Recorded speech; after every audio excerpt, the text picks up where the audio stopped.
요한복음 5장 31절에서 47절까지의 말씀입니다. 다 같이 봉독하겠습니다. 내가 만일 나를 위하여 증거하면 내 증거는 참되지 아니하되 나를 위하여 증거하시는 이가 따로 있으니 나를 위하여 증거하시는 그 증거가 참인 줄 아노라. 너희가 요한에게 사람을 보내매 요한이 진리에 대하여 증거하였느니라. 그러나 나는 사람에게서 증거를 취하지 아니하노라. 다만 이 말을 하는 것은 너희로 구원을 얻게 하려 함이니라. 요한은 켜서 비치는 등불이라. 너희가 일시 그 빛에 즐거이 있기를 원하였거니와 내게는 요한의 증거보다 더 큰 증거가 있으니 아버지께서 내게 주사 이루게 하시는 역사 곧 나의 하는 그 역사가 아버지께서 나를 보내신 것을 나를 위하여 증거하는 것이요 또한 나를 보내신 아버지께서 친히 나를 위하여 증거하셨느니라. 너희는 아무 때에도 그 음성을 듣지 못하였고 그 형용을 보지 못하였으며 그 말씀이 너희 속에 거하지 아니하니 이는 그의 보내신 자를 믿지 아니함이니라. 너희가 성경에서 영생을 얻는 줄 생각하고 성경을 상고하거니와 이 성경이 곧 내게 증거하는 것이로다. 그러나 너희가 영생을 얻기 위하여 내게 오기를 원하지 아니하는도다. 나는 사람에게 영광을 취하지 아니하노라. 다만 하나님을 사랑하는 것이 너희 속에 없음을 알았노라. 나는 내 아버지 이름으로 왔음에 너희가 영접지 아니하나 만일 다른 사람이 자기 이름으로 오면 영접하리라. 너희가 서로 영광을 취하고 유일하신 하나님께로부터 오는 영광은 구하지 아니하니 어찌 나를 믿을 수 있느냐. 내가 너희를 아버지께 고소할까 생각지 말라. 너희를 고소하는 이가 있으니 곧 너희의 바르는 자 모세니라. 모세를 믿었다면 또 나를 믿었으리니 이는 그가 내게 대하여 기록하였음이라. 그러나 그의 글도 믿지 아니하거든 어찌 내 말을 믿겠느냐 하시니라. 아멘. 하나님의 말씀입니다. 요한복음을 처음에 강의를 시작하면서 드린 말씀이 요한복음은 아주 어린 아이도 지나갈 수 있는 얕은 개울인 동시에 큰 코끼리도 빠질 수 있는 큰 강과 같다 이렇게 말씀을 드렸습니다. 요한복음은 다른 공관복음서와는 달리 기적사건이 7개, 100개는 기록하지 않고 있습니다. 매우 선별적으로 기적을 선택해서 기록하고 그리고 그 기적사건 이후에 그 기적을 통해서 나타나시는 예수님의 정체성, 예수님의 아이덴티티에 대해서 예수님께서 길게 그것에 대해서 설명하고 있는 그런 구조, 그런 문학적인 형식으로 되어 있습니다. 오늘 본문 말씀은 예수님께서 요한복음 5장 1절에서 15절에서 38년 된 병자를 안식일에 의도적으로 고치셨습니다. 그리고 16절부터 30절까지는 예수님께서 자신의 정체성을 선명하게 밝히셨습니다. 예수님께서는 바리새인을 중심으로 한 유대인들과 안식일에 대해서 논쟁을 하시면서 그 논쟁에 수동적으로 억지로 끌려 들어가신 것이 아니라 그 논쟁을 촉발시키셨고 그 논쟁에 아주 능동적으로 이야기를 하시면서 단지 안식일에 병 고치는 것을 수세적으로 변호한 데서 그치는 것이 아니라 나는 안식일법에 대해서 너희들의 해석과 적용이 잘못됐다는 것을 지적하는 정도를 뛰어넘어서 나는 안식일법 위에 존재하는 하나님의 아들이다라는 것을 예수님의 신성을 선언하는 데까지 나아가셨습니다. 그리고 예수님께서는 자신이 하나님께로부터 부여받은 책임이 마지막 때의 부활의 주와 심판의 주로 역할을 하실 것이다 해서 말씀을 하신 것입니다. 유대인들은 이 선택 가운데 있는 것입니다. 예수님을 미친 사람으로 판단하고 신성모독으로 죽일 것이냐 아니면은 자신을 하나님의 친아들이라고 얘기하면서 심판의 주여 부활의 주라고 말하는 이 사람의 말을 들을 것이냐 이 선택 상황에 놓여 있는 것이죠. 오늘 본문 말씀은 지난주에 예수님께서 심판의 주여 부활의 주여 나는 하나님의 친아들이다 라고 말씀하신 예수님의 진정한 정체성에 대해서 예수님께서 증거를 가지고 변증하는 부분에 해당되는 부분입니다. 변론하는 부분에 해당되기 때문에 논리적인 흐름을 정확하게 따라가기가 쉽지 않습니다. 그렇지만 어렵지만 그 속에서 또 주신 하나님의 그런 은혜를 더 깊이 체험하는 그런 시간이 여러분과 저에게 주어지게 되기를 간절히 바랍니다. 오늘 본문 말씀에서는 예수님께서 자신의 신적 정체성에 대해서 변론하는 것에 그치지 않고 더 나아가서 자신을 신성모독이라고 고소하고 있는 유대인들을 거꾸로 저들의 불신앙을 고소하는 데까지 예수님께서 적극적으로 이야기를 끌고 나가시는 매우 통쾌한 장면이 연출되고 있습니다. 오늘 본문 말씀에서 통해서 우리는 유대인들, 이 세상에서 가장 경건하고 하나님을 사랑하는 자들이라고 스스로 생각했던 이 유대인들에게 예수님께서는 너희 속에 하나님을 사랑하는 것이 없도다라고 말씀하셨습니다. 이 유대인들에게 예수님께서 가하신 그 비판은 그 당시에 유대인들에게만 국한되는 것이 아니라 지금 우리 역시 예수님을 믿는다고 하는 우리 역시 예수님을 사랑한다고 하는 우리 역시 예수님께서 너희 속에 하나님을 사랑하는 것이 없도다 라고 질책받을 만한 그런 상황들이 얼마나 많은지 알 수가 없습니다. 그래서 이것이 단지 유대인들을 비판하는 것이 아니라 우리들에게 주시는 말씀으로 우리가 받고 우리의 마음을 예수님의 말씀을 통해서 한번 겸손하게 그 앞에서 점검하는 시간이 될 수 있게 되기를 간절히 소원합니다. 예수님께서는 자신이 하나님의 보내신 아들이라고 증거하십니다. 그리고 그 증거의 첫 번째가 세례 요한의 증거입니다. 5장 33절에서 35절을 보시기 바랍니다. 너희가 요한에게 사람을 보내매, 이것은 요한복음 1장 19절 이하의 말씀입니다. 내가 누구냐? 이렇게 요한에게 물었습니다. 그러자 요한이 뭐라고 합니까? 나는 그리스도도 아니요 선지자도 아니다. 나는 광야에서 외치는 소리에 불과할 뿐이다. 자기는 존재는 오직 보이스로 존재한다. 이렇게 말했었죠. 33절 보시기 바랍니다. 요한은 뭐에 대해서 증거합니까? truth. 하나의 대안적인 진리가 아니라 진리는 성경어로 알레세이아입니다. 근데 이 알레세이아가 여러 가지 진리 중에 하나라는 것을 의미하는 것이 아니라 정관사가 붙어서 the truth, only one truth. 그래서 예수님께서는 나는 길이요 진리요 생명이라고 얘기했을 때 각각 앞에 정관사가 붙어 있어서 예수님은 only one true way라는 것입니다.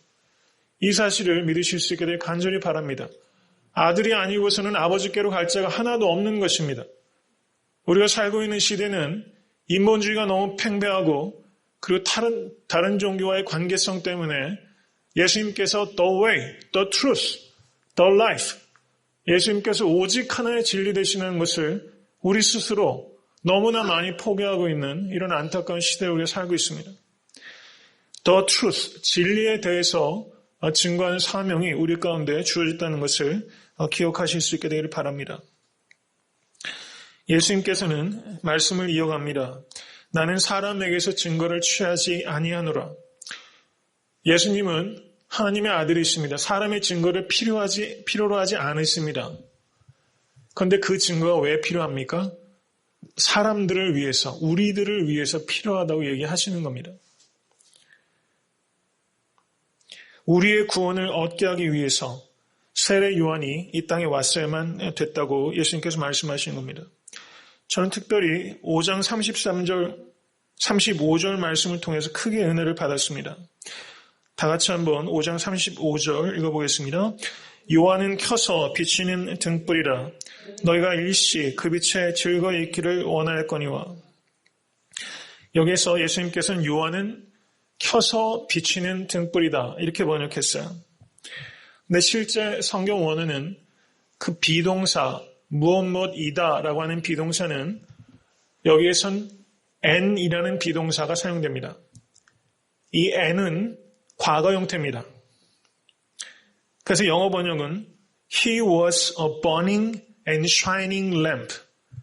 세례 요한은 불타올라서 빛을 비추는 램프였다. 이렇게 예수님께서 말씀하고 있는 거예요. 예수님은 세례 요한을 추억하고 계십니다. 세례 요한은 이미 추억의 존재가 된 거예요. He was a lamp. 과거 형태예요. 세례 요한은 이미 죽었거나 최소한 옥에 갇혀있는 사람입니다. He was a burning lamp. 자기를 불태웠던 사람입니다. 우리가 예수님을 어떻게 증거할 수 있습니까? 빛에 대해서 요한복음 1장 7절은 세례 요한은 빛에 대하여 증거했다 말씀합니다. 예수님은 세상에 참빛으로 오신 것을 믿으시기 바랍니다.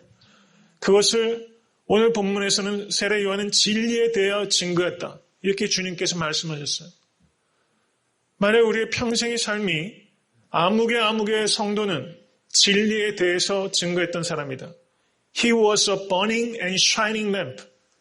그는 나를 증거하기 위해서 자신을 버닝했던, 태웠던 사람이다. 그래서 비췄던 사람이다. 주님께서 이 세례 요한에게 최고의 영예를 지금 주고 계신 겁니다. 주님의 추억 속에 이 세례 요한이 있는 것이죠. 이 말씀을 보면서 저는 우리는 과연 우리를 얼마나 버닝하고 있는가? 우리의 삶은 무엇을 위해서 타고 있는가? 이것에 대해서 생각해 보게 됩니다. 제가 지난 주간에 책을 한 권 이렇게 구입하게 됐는데 그 책 제목이 너무 마음에 들어서 샀습니다. 그리고 성도님들과 대화하는 중에 그 책을 어떤 분이 참 은혜를 많이 받으셨다고 이야기를 하시더라고요. 제가 이번 주 중에 읽고 주일날 주부에 그 책 내용을 소개하고 책을 또 내놓으려고 합니다. 읽어보시기 바랍니다. 그 청년 바보 의사. 읽어보신 분도 계실 것 같아요. 그 청년 바보 의사. 바보 의사. 저는 바보란 말이 이 사람에게 주어진 최고의 호칭이다. 이런 생각이 듭니다. 나이가 이제 불과 33살이에요. 근데 서평을 쓴 한 사람은 그렇게 얘기했더라. 주님께서 돌아가셨던 나이에 저가 죽었다. 거기에 의미를 좀 부여하더라고요. 이제 고대 의과대학을 나와서 군의관으로 있다가 유행성 출혈열로 꽃도 못 피고 유행성 출혈이 웬 말입니까? 얼마나 졸지에 비명 행사했습니까? 그 청년 바보 의사. 그런데 그를 잊지 못하는 수많은 동료들이 이 사람의 그 짧은 인생을 조명하면서 그 청년 바보 의사라는 책으로 이 사람을 추모하며 이 사람이 남긴 그 흔적을 우리에게 전해주고 있습니다. 그 책의 일부분을 소개합니다. 나는 외형적으로 큰 교회에 출석하고 여러 직분을 감당하고 있습니다. 하지만 작은 자와 만나는 순간보다 더 나를 흥분시키는 순간은 없습니다. 주님도 작은 자를 사랑하셨습니다. 그 사람이 주님의 뒤를 이어 큰 사역을 담당할 제목감이어서가 아니었습니다. 주님은 당신의 울타리 안에 들어와 있는 수많은 양이 아닌 울타리 밖에서 헤매는 길 잃은 한 마리의 양을 품기 원하셨기 때문입니다. 우린 믿는 자의 모임 안에서는 착하고 충성된 종일 수 있지만 바깥에 나가면 도움이 필요한 작은 자를 무시하고 지나치는 바쁘고 악한 종교인이 될 수도 있습니다. 누구를 위한 분주함이며 누구를 위한 사역일까? 우린 더 이상 교회 안에 친한 크리스천들끼리만 상대하고 교제하는 영적 도색을 그쳐야 합니다. 나는 스티그마 성경공부팀의 헌신적이었던 선배들을 통해 희생하시는 예수님의 사랑을 접하게 된 한 명의 작은 자였습니다. 그 사랑을 만난 사람으로서 그 사랑을 더욱 전하고 싶습니다. 그 사랑이 더욱 커지도록.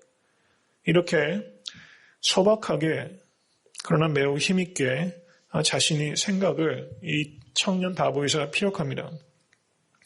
그리고 이 청년 바보의사는 백혈병 아이와 친해지기 위해서 그와 놀아주고 과자를 사주고 심지어 이 아이가 살고 있는 지방에까지 케이크를 사들고 찾아가는 그런 무모한 일을 벌이기 시작합니다. 간호사가 실수로 깨어뜨린 의약품을 자기가 대신 보상하기 위해서 발품을 팔고 수소문을 해서 그 의약품을 대신 채워주는 일들도 합니다. 많은 사람들은 공동체를 섬기고 시간을 투자하는 것보다 의과대학 공부에 열중해서 유급되지 않는 것이 하나님께서 더 원하는 것이다 라고 이야기를 하지만 코람데오 하나님 앞에서 한 헌신의 약속을 지키기 위해서 자기가 공동체를 섬기는 것을 그럴 수 없다고 끝까지 고집합니다.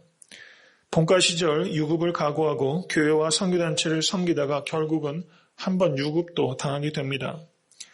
인턴 시절 잠이 모자랐지만 환자를 위해서 꼬박 같이 밤을 새는 일들도 했습니다.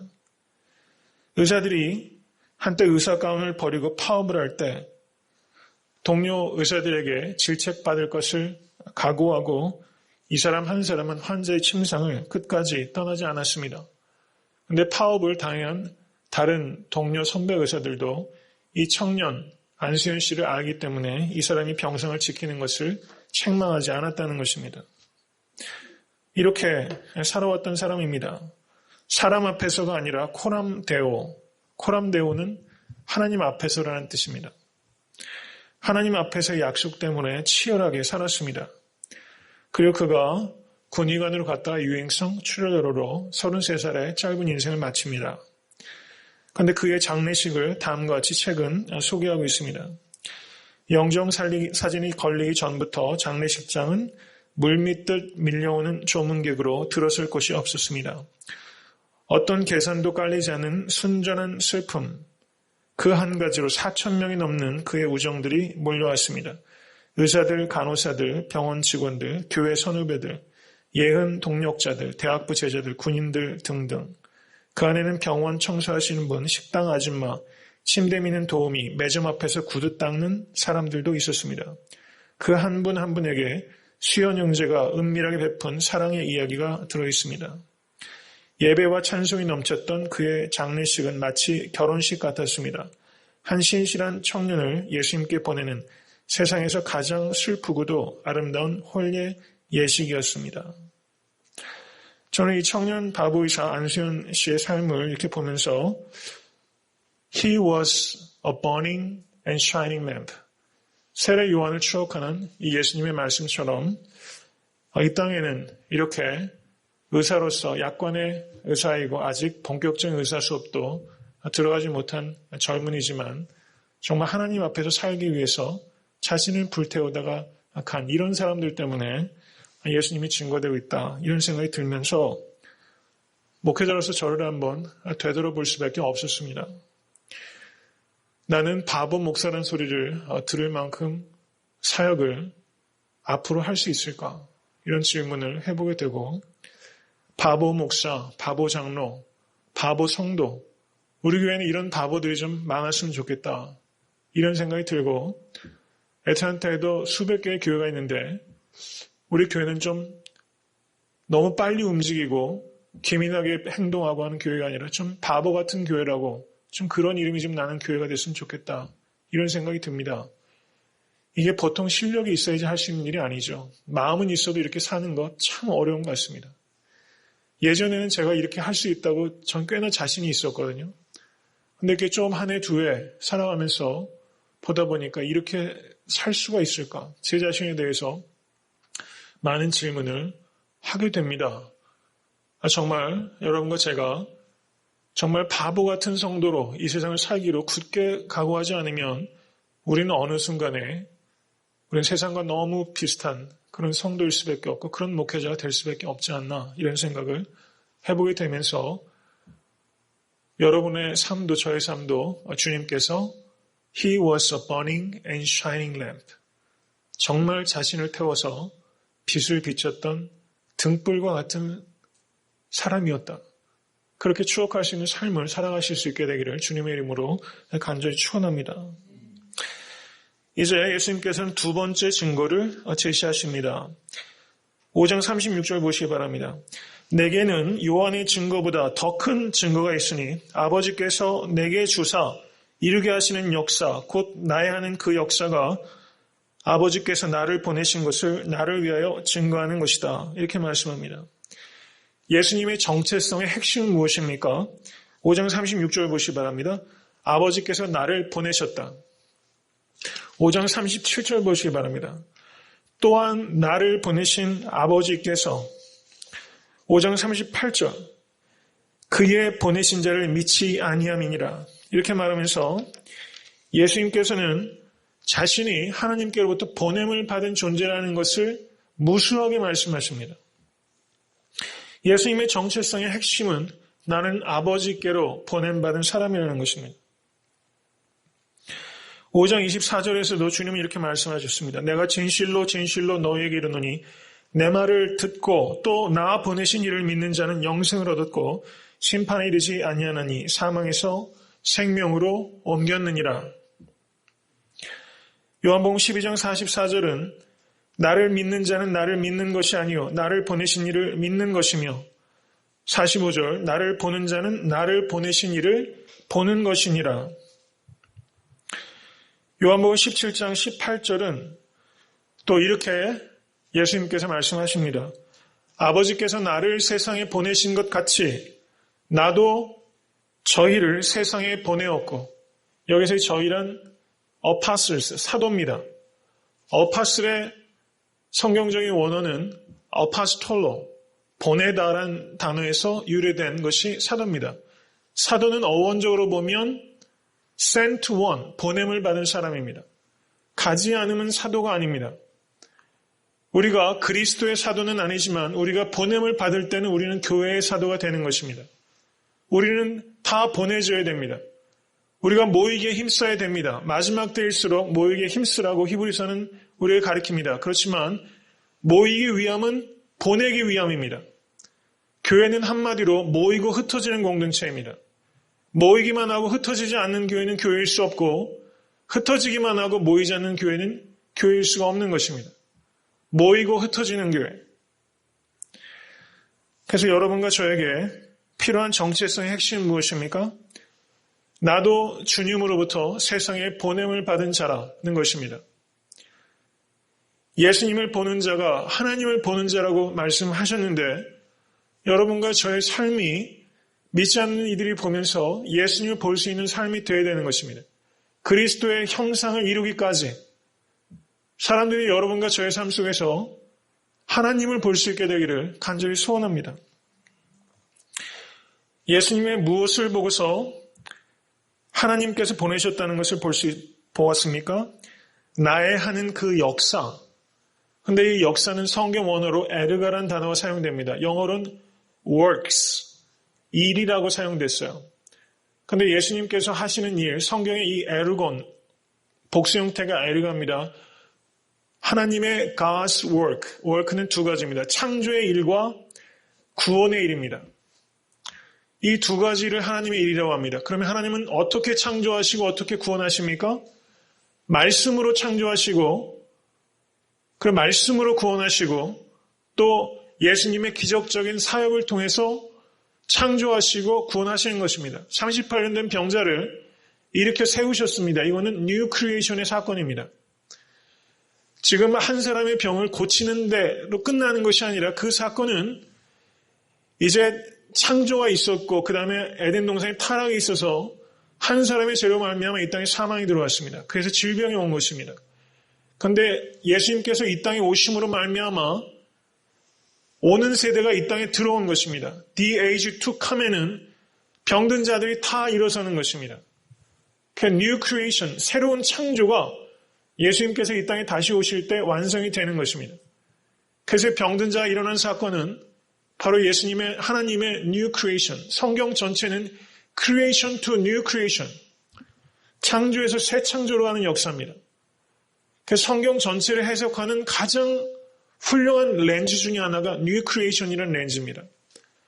예수님의 가르침, 예수님의 병 고치심은 바로 이 new creation의 역사입니다. 새롭게 지으신 것입니다. 귀신을 쫓아내므로 새롭게 그 사람을 창조하신 것입니다. 영혼을 창조하시고 예수님께서 무리를 거르시고 이 세상의 old structure, 물리적인 세계가 다 무너지는 것입니다. 그것은 무엇을 말합니까? 새로운 질서가 나로 인해서 이 땅에 왔다는 것을 의미하는 것입니다. 오병이의 기적, 물리적인 세계가 다 무너지잖아요. 그것은 단순하게 사람에게 먹을 것을 줬다는 것을 훨씬 뛰어넘어서 완전한 세상의 질서, old structure가 다 깨지고 new structure, new creation이 예수 그리스도로 말미암아 이 땅에 도래했다는 상징적인 계시적인 사건인 것입니다. 이전 것은 지나갔으니 보라 새 것이 되었도다. 이 말씀은 우리의 영혼도 오병이어의 그 떡 5개와 물고기 2마리가 그 수많은 사람을 먹이고도 12광저리를 남는 그와 같은 변화, 그게 뉴 크리에이션입니다. 우리의 심령 안에 그런 뉴 크리에이션을 경험하고 있는가? 이전 것은 지나갔으니 보라 새 것이 되었도다. 이게 새 창조의 역사인 것입니다. 예수님께서는 사역을 어떻게 이해하십니까? 5장 36절. 아버지께서 내게 주사, 이렇게 얘기하고 있어요. 여러분들에게 주어드린 responsibility, 가정이나 교회에서 모든 일들은 아버지께서 내게 주신 것입니다. 믿으십니까? 그리고 그것을 어떻게 해야 됩니까?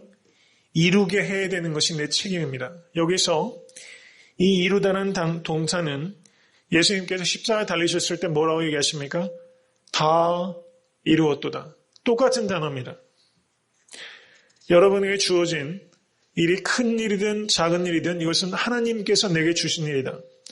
그리고 그것을 이루게 한다는 단어는 finish 한다는 뜻입니다. 그것을 꼭 finish 할 수 있게 되길 간절히 바랍니다. 올 한 해의 성도님들 맡겨주신 일들 중간에 마음 바뀌지 않고 맡겨진 기간 동안은 내가 어떻게 됐든 하나님 내가 이것을 주님을 위해서 꼭 finish 하겠습니다. 마치겠습니다. 이런 사람이 필요한 시대를 우리가 살고 있습니다. 이제 예수님께서는 세 번째 증거를 대십니다.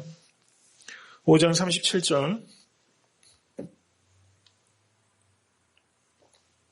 누가 증거합니까? 아버지께서 친히 증거합니다. 어디에서 증거합니까? 구약성경, Old Testament, 구약성경을 통해서 증거합니다. Old Testament을 다른 말로 Old Covenant, 옛 언약이라고 말합니다. Old Testament, Old Testament이라는 것은 New Testament을 전제로 하는 것입니다. 그렇지 않습니까? 구약성경. 그런데 누가복음 24장 27절 한번 보시기 바랍니다. 누가복음 24장 27절 다시 읽겠습니다. 이에 모세와 및 모든 선지자의 글로 시작하여 모든 성경에 쓴 바 자기에 관한 것을 자세히 설명하시니라. 구약성경이 모세로부터 모든 선지자의 글에 이르기까지 누구에 관해서 썼다고요? 예수 그리스도에 대해서. 구약성경은 예수 그리스도의 오심에 대해서 쓴 것입니다.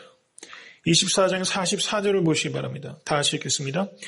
또 이르시되 내가 너희와 함께 있을 때 너희에게 말한 바 곧 모세의 율법과 선지자의 글과 시편의 날을 가리켜 기록된 모든 것이 이루어져야 하리라 한 말이 이것이라 하시고. 믿으십니까? 정말 믿으십니까?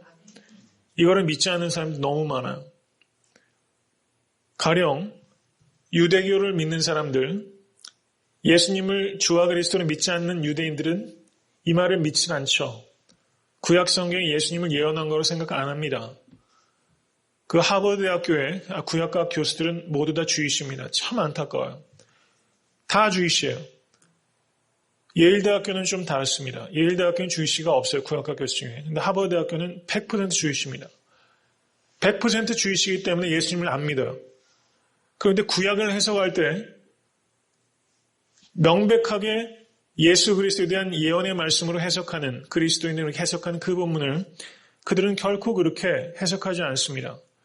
기독론적으로 예수 그리스도의 관점에서 성경을 해석하지 않아요. 그래서 그런 학자들은 구약 성경을 뭐라고 부르냐면요. Old Testament이라고 절대 안 부릅니다. Old Testament이라고 부르면 New Testament이 있잖아요. New Testament은 예수 그리스도에 관한 것입니다. 새로운 언약입니다. 그래서 그런 학자들은요. 히브리 바이블이라고 불러요. 그래서 학문적인 필드에서는요. 너무 안타깝게도 다 히브리 바이블이라고 부릅니다. Old Testament이라 안 불러요. 세미너리, 신학대학교에서만 Old Testament이라고 불러요. 너무 안타까운 현실이죠. 이것을 믿으실 수 있기를 간절히 바랍니다. 구약은 예수 그리스도 오실 메시아에 대해서 기록한 것입니다. 신약은 오신 메시아에 대해서 기록하고 다시 오실 메시아에 대해서 기록한 것이 신약입니다. 신약은 New Covenant입니다. 창세기 12장 3절에서 하나님께서는 아브라함에 이렇게 말씀하십니다. 너를 축복하는 자에게는 내가 복을 내리고 너를 저주하는 자에게는 내가 저주하리니 땅의 모든 족속이 너를 인하여 복을 얻을 것이니라 하신지라. 믿으십니까?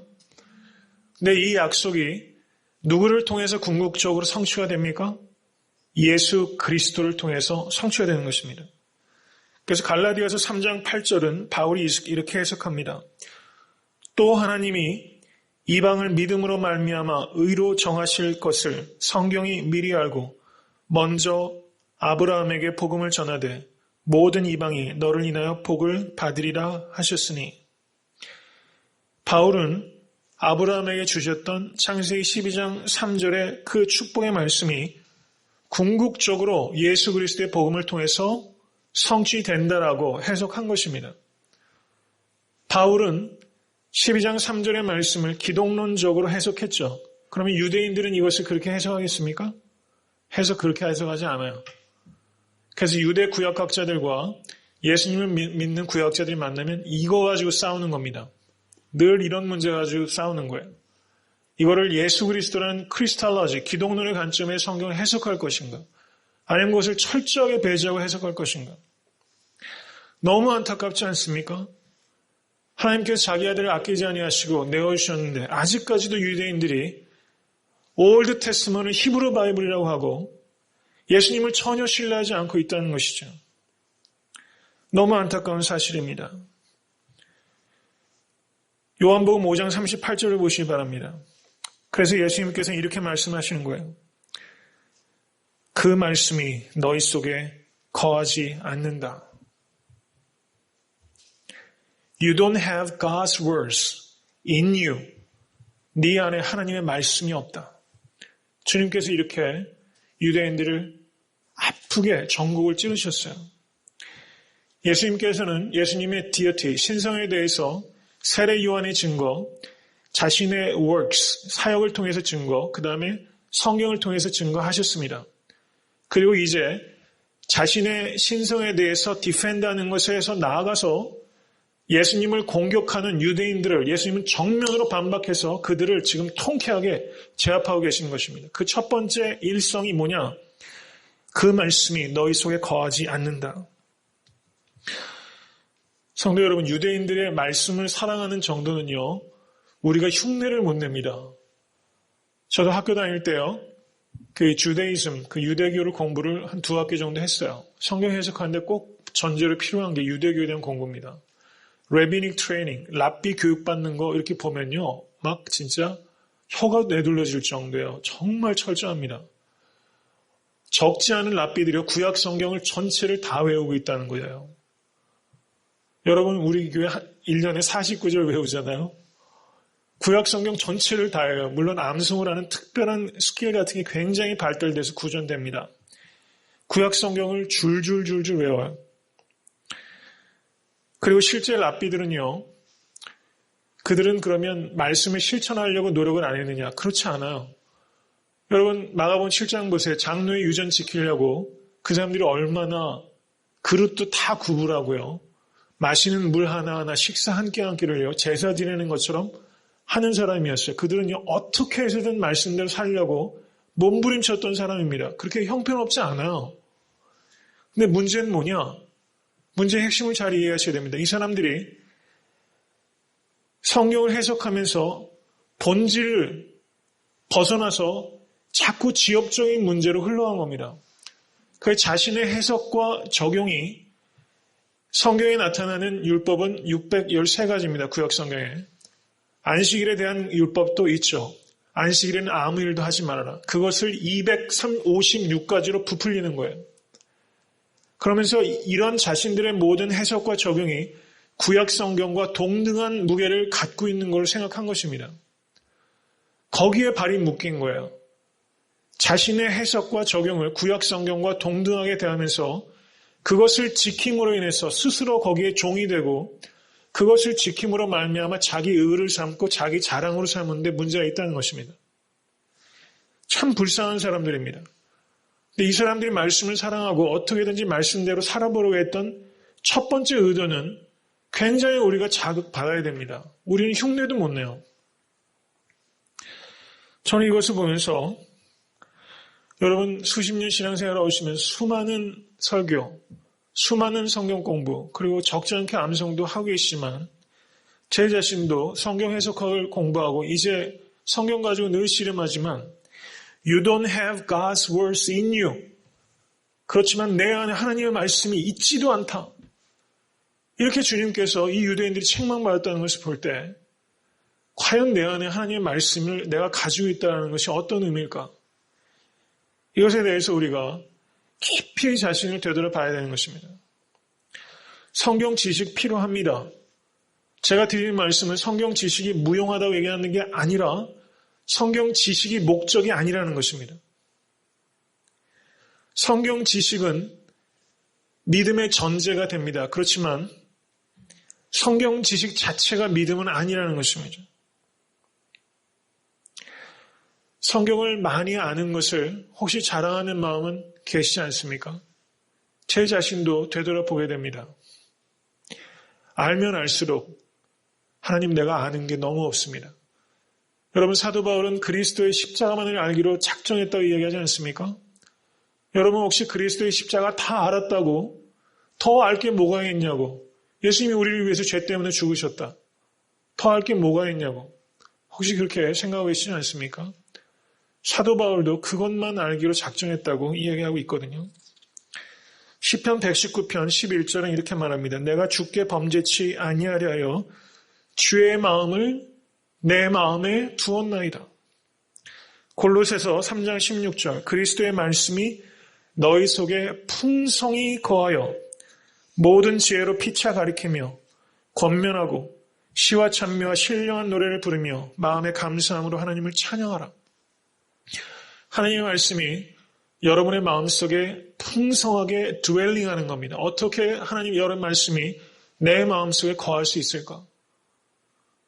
이것을 깊이 한번 자신을 되돌아볼 수 있게 되기를 바랍니다.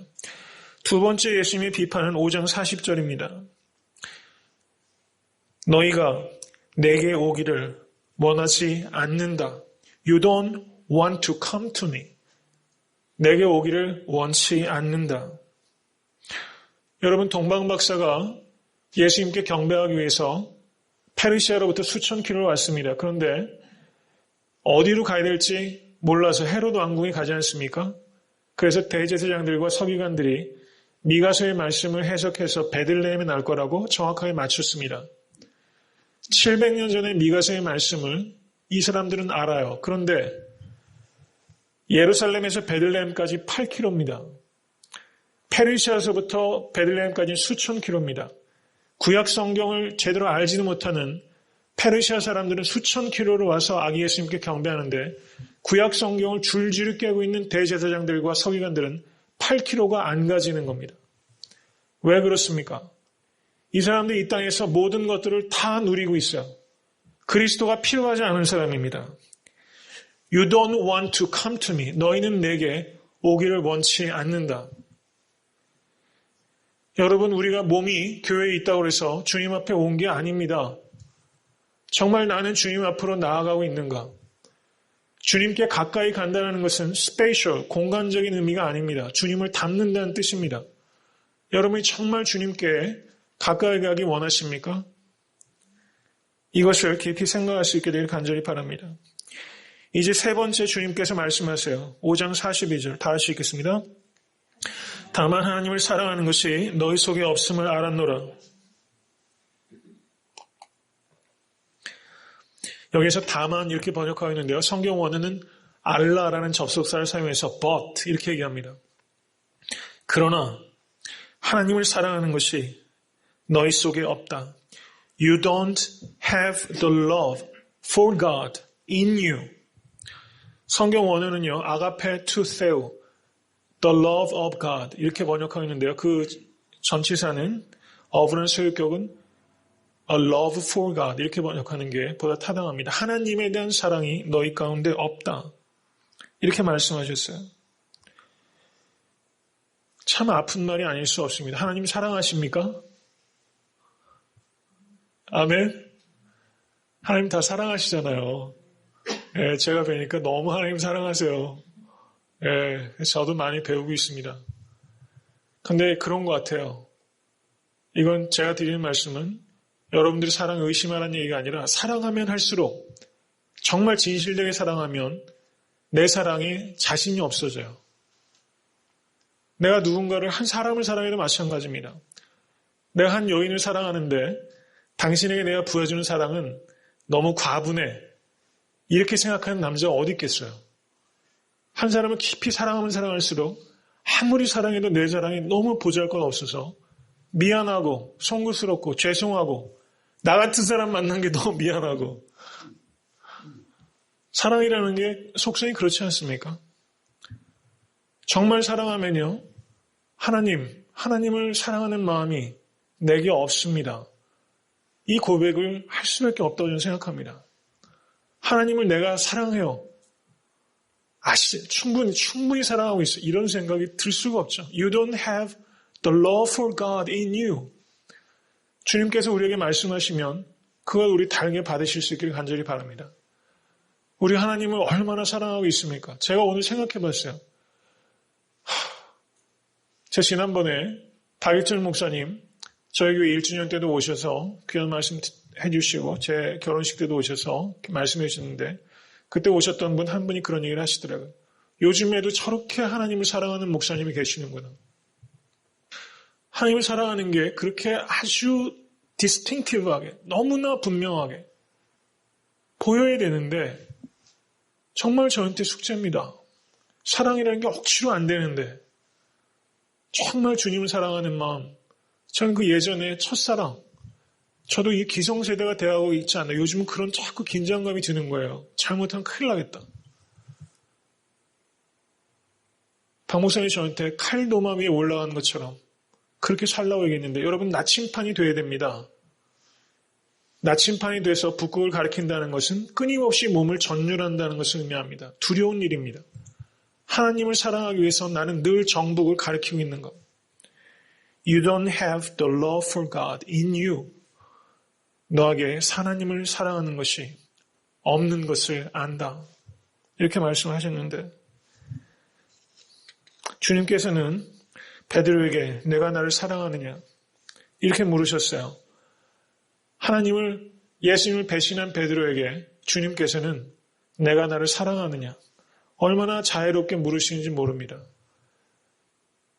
예수님은 베드로가 사랑함에도 불구하고 그 사랑을 실천할 만한 능력이 없는 것을 아신 것입니다. 마음은 원이로되 육신이 약하도다. 겟세마네 동산에서 그렇게 얘기하시잖아요. 내가 나를 사랑하느냐. 그러니까 베드로가 뭐랍니까?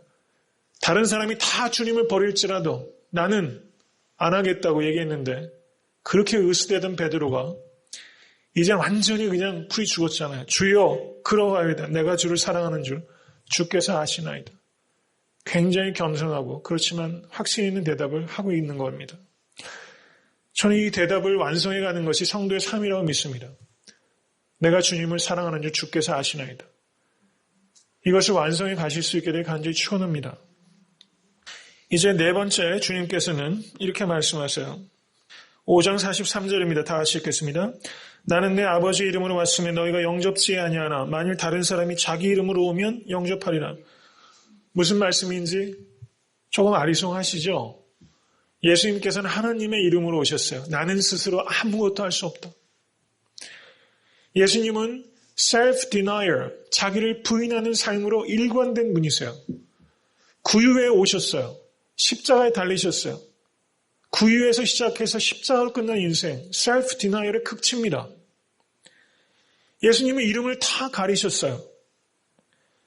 그런데 예수님 이전에, 예수님 당시에, 예수님 후대에도 Messianic Pretenders라는 사람도 있어요. Messianic Pretenders, 이건 학문적인 용어입니다. 메시아라고 프리텐드하는 사람, 거짓 메시아들이 많았어요. 이 사람들은 자기 이름을 내는 사람이야. 나만 따르라. 엄청난 경험을 할 것이다. 한 자리씩 다 할 거야. 그런 사람들이에요. 메시아닉 프리텐더스 다 망했죠.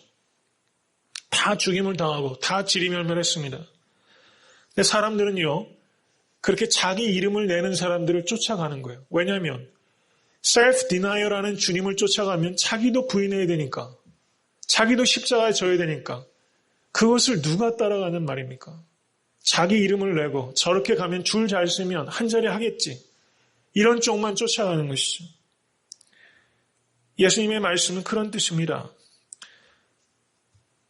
예수님의 메시아십은 suffering 메사야입니다. 고통당하는 그리스도입니다. 우리가 참된 성도가 된다는 얘기는 무슨 뜻입니까? 우리도 주님 당하셨던 그 고난에 동참하는 것입니다. 이런 메시아를 이스라엘 백성들은 상상해 본 적도 없고 원하지도 않는 것입니다. 그것을 주님께서 아시는 겁니다. 그래서 만일 다른 사람이 자기 이름 모으면 영접하리라, 이것은 You don't believe me. 너희는 나를 믿지 않는다. 이런 뜻입니다. 예수님께서 세우시려는 그런 하나님의 나라, 그런 하나님의 가치에 전혀 공감하지 못하고 있어요. 그게 뭔지를 모릅니다. 섬기는 자가 으뜸이라고 하는 그 섬김에도 그것을 이 사람들은 전혀 이해하지 못해요. 그래서 You don't believe me. 예수님께서 이렇게 말씀하신 겁니다. 그 다음에 다섯 번째 책망은 5장 44절 다시 읽겠습니다. 너희가 서로 영광을 취하고 유일하신 하나님께로부터 오는 영광을 구하지 않으니 어찌 나를 믿을 수 있으랴. 앞에 있는 게 You don't believe me. 너희가 나를 믿지 못한다. 이렇게 얘기한다면 이거는 한 발 더 나아갑니다. You can't believe me. 너희는 나를 믿을 수가 없다. 이렇게 말씀하겠어요. 왜 그렇습니까? 자기 영광을 구하기 때문입니다.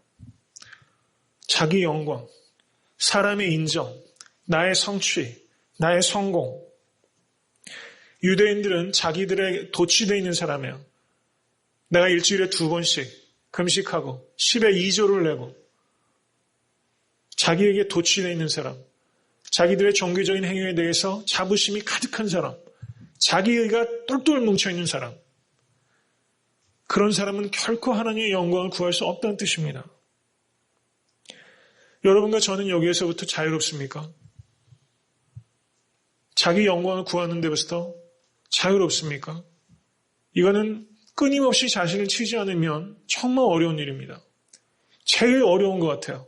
그래서 주님께서는 이걸 제일 마지막에 얘기하신 것입니다. 자기 영광을 완전히 내려놓지 않으면 You can't believe me. 나를 믿을 수 없다. 어찌 나를 믿을 수 있느냐?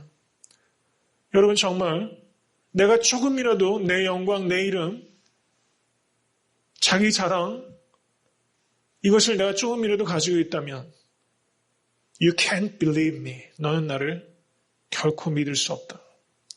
이것을 우리가 깊이 생각해야 되는 것입니다. 오늘 말씀 내내 읽으면서 부끄럽게 이름 말할 수가 없었습니다. 로마서 4장 20절 믿음이 없어 하나님의 약속을 의심치 않고 믿음에 견고하여져서 하나님께 영광을 돌리며 견고한 믿음은 무엇입니까? Glory to God. 오직 Glory to God. 사도 바울의 갈라디아서의 인사는 뭡니까? Grace and peace to you and glory to God. 우리에게는 하나님의 은혜와 평강을, 하나님께는 영광을, 하나님의 영광을 도적질하지 않는 여러분과 제가 될 수 있기를 간절히 바랍니다. 예수님께서 요한복음 12장 43절에 사람의 영광을 하나님의 영광보다 더 사랑하였다라고 유대인들을 책망하셨습니다. 사람의 영광, 하나님의 영광. 한 실존주의 철학자가 하나님의 영광을 이렇게 비유했습니다. 우리들은 마치 마차를 타고서 교외로 하나님의 영광을 보러 나간 사람들과 같습니다. 마차의 양쪽에 램프가 켜 있는 한 우리는 절대 하늘에 빛나는 별들을 바라볼 수 없는 것처럼 우리가 이 땅에 사람의 영광에 현혹되어 있는 한 하늘에 가득 찬 하나님의 영광을 결코 볼 수가 없는 것입니다. 여러분, 우리가 하나님의 영광을 보고 싶다고 얼마나 이야기합니까? 왜 그것을 못 봅니까? theaomai, 그걸 본다는 뜻을 그렇게 얘기해요. 하나님의 영광은 뭘로 봅니까? physical eye로 보는 게 아닙니다. 영혼의 눈으로 봅니다. 근데 그것을 언제 볼 수 있습니까? 우리가 타고 가는 마차에 켜있는 두 개의 나의 자기의 영광이라는 램프를 끄기 전에는 하늘의 별에 하늘에 새겨진 하나님의 영광을 볼 수 없다는 것입니다. 우리 하나님의 영광을 보여달라고 기도해야 되지만 우리가 해야 될 목이 있는 거예요. 내 안에 아직도 구하고 있는 나의 영광이라는 그것을 지질이 못 끊고 있는 그거 끊어내지 않으면 하나님의 영광 못 보는 것입니다. 그것을 내려놓을 수 있게 해달라고 기도하실 수 있기를 간절히 바랍니다. 이제 마지막으로 주님께서는 한 가지를 덧붙이십니다. 5장 47절, 46절, 47절 보시기 바랍니다. 모세를 믿었다면 또 나를 믿었으리니 이는 그가 내게 대하여 기록하였음이라. 그러나 그의 글도 믿지 아니하거든 어찌 내 말을 믿겠느냐. 유대인들에게 모세는 대단한 존재입니다. 아브라함과 모세, 믿음의 시조 같은 사람이죠. 유대교의 문헌들을 보면요, 이 모세가 하나님과 이스라엘 사이를 중재하는 사람으로 나타납니다. 실제 모세는 이스라엘 백성이 우상숭배했을 때 이스라엘 백성들을 위해서 중재했죠. 그러니까 모세는 이스라엘 사람들에게는 변호사예요, 변호사. 늘 중재하는 사람이에요. 그런데 주님께서 여기 뭐라고 합니까? 모세가 너희를 고소한다고 얘기하지 않습니까? 왜 그렇습니까? 모세 오경에 나타나는 모세가 기록한 성경의 말씀이 바로 예수님에 대해서 증거하고 있는 것이다. 그런데 너희가 모세의 말을 믿지 않으니 모세가 너희들을 고소할 것이다. 이렇게 말하고 있는 것입니다. 말씀을 요약합니다. 예수님께서는 자신의 신적 정체성에 대해서 세 가지로 증거하셨습니다. 세례 요한의 증거, 예수님 자신의 미니스트리를 통해서 증거, His saying and His doing, 예수님의 말씀과 예수님의 행함, 바꿔 얘기하면 예수님의 being, 예수님의 존재로 증거하신 것입니다. 세 번째는 하나님 자신이 예수님을 증거하셨습니다. 성경 안에서 증거하신 것입니다. 그리고 이렇게 수세적으로 디펜드하는 데서만 멈춘 것이 아니라 적극적으로 나아셔서 유대인들의 불신, unbelief, 그것에 대해서 예수님께서 거꾸로 역소송을 거신 겁니다. 그리고 그들에게 이와 같이 6가지 근거를 가지고 예수님께서 저들의 불신을 책망하신 겁니다. 말씀이 너희 속에 없다. You don't have God's words in you. 내게 오기를 원치 않는다. You don't want to come to me. 너희는 하나님을 사랑하지 않는다. You don't have the love for God in you.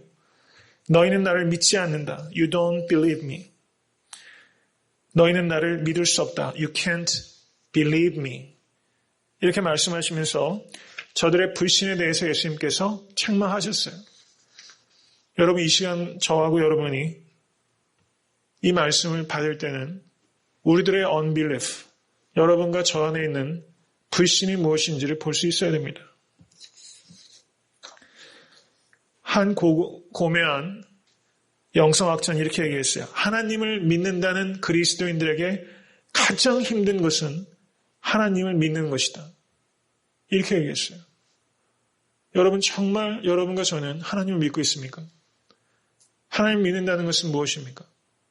그것을 깊이 생각하시면서 여러분과 제 안에 있는 불신을 회개하시고 믿음의 대상이요, 믿음의 주체이신 그 예수님께 온전한 믿음 주실 것을 위해서 간구하시는 저녁 될 수 있게 되기를 간절히 소원합니다.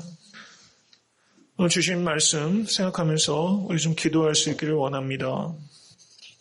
오늘은 좀 그렇게 기도하시면 좋을 것 같아요. 하나님, 저의 믿음 없음을 책망해 주시옵소서. 회개해야 되는데 하나님, 회개도 우리 힘으로 되질 않습니다. 성령님 도와주시옵소서. 우리는 말씀을 얼마나 사랑했습니까? 말씀이 우리 안에 있습니까, 하나님? 우리는 정말 하나님께 가기를 원하고 있습니까? 하나님께 가고 있습니까? 우리는 하나님을 사랑하고 있습니까? 우리는 하나님을 정말 믿고 있습니까? 혹시 우리는 하나님을 도무지 믿을 수 없는 그런 마음을 가지고 있는 사람은 아닙니까? 주여 불쌍히 여겨주시고 우리가 진실로 유대인들과 같이 너희 속에 하나님 사랑하는 것이 없음을 내가 아노라. 그런 책망 받지 않도록 주여 인도해 주시옵소서. 그런 마음으로 좀 기도할 수 있기를 원합니다. 다 같이 기도하시겠습니다.